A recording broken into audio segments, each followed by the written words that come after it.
So if you're an absolute noob with a plot like this and want to go to a plot like this, today I'll be showing you how to go from a noob to a pro as fast as possible. Now, even if you're already a pro, you can still find some fun information in this video. So if you enjoyed it, leave a like and subscribe. It will mean a lot to me, and let's get straight into the video. So if you're completely new to the game, this is what you do. Basically, you go to the seed shop, you talk to this man, and you basically buy the seed that you can afford. It's probably going to be a carrot. Buy as many of those as you can, then go to your garden and plant those carrots. Now, once the plants have grown, you'll see that you can collect them. Also, if you want to remove a plant, basically you just have to get your shovel and you can click on the plant and remove it. Once you do that, you go to this guy on the right, which is Steven. You talk to him and you want to sell your whole inventory. As a beginner, you should also know that there are recurring plants and there are plants single use. For example, these carrots are single use, so when you pick them up, they go away and you have to go sell them. But for example, this one, the blueberry,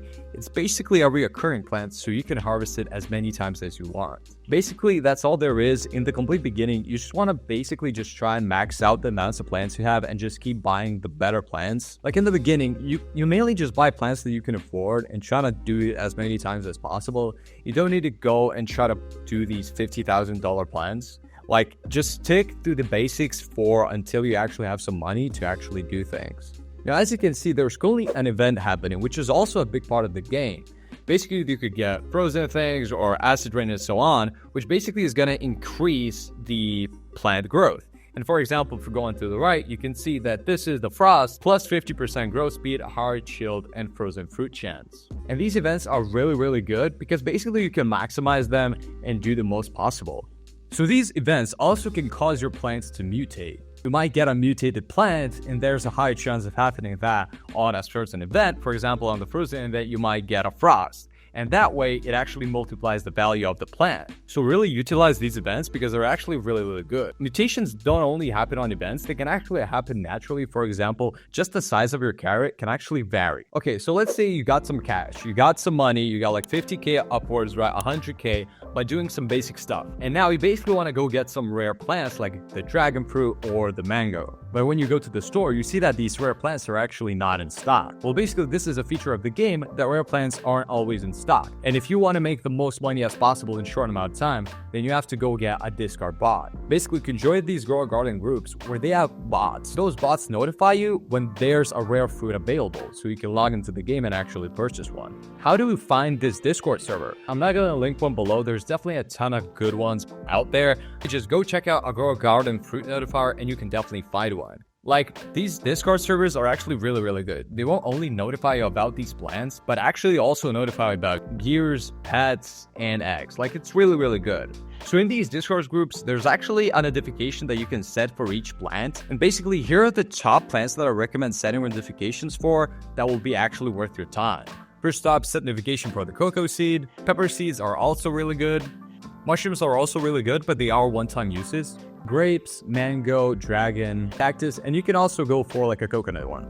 Mainly, you want to set your notifications for the mythical and divine ones. Okay, so now that we talked about the rare plants and how do you get them from the notifications, now let's talk about the other part of the game, about the gears and eggs. So as you can see, on one side, there are the seed shops, but on the other side, there's actually gear and pet eggs. So let's go over there. Now, first off, gears are actually really important, and they can actually maximize and improve your plant growth. Now, as you remember, these Discord groups actually not only give notifications to plants, but also gears. So here's the notifications that you want to set for gears. So you want to set your notifications for the advanced sprinkler, godly sprinkler, and also the master sprinkler. Now, you want to put these sprinklers near your plants, and they're going to give you actual boost and more mutation to the plants. For example, if you go into the shop, you can see that the best sprinkler, the master one, really increases growth speed, mutation chances, and fruit size. Also, as the godly one and the advanced one. But yeah, gears are really important because you can get all kinds of mutations, growth speed, and so on. So now that we talked about plants and gears, let's now talk about pets. Pets are a really great thing because you can get a lot of things from it. For example, from this pet, you can see that it grants some sort of a bonus and so on, which is really what you want. And you really want to maximize the amount of pets you got and also the rarity. So if we go near the gears, you can see that there are pet eggs. And as you can see, you buy eggs, which you place on your garden and they basically hatch just like this. And again,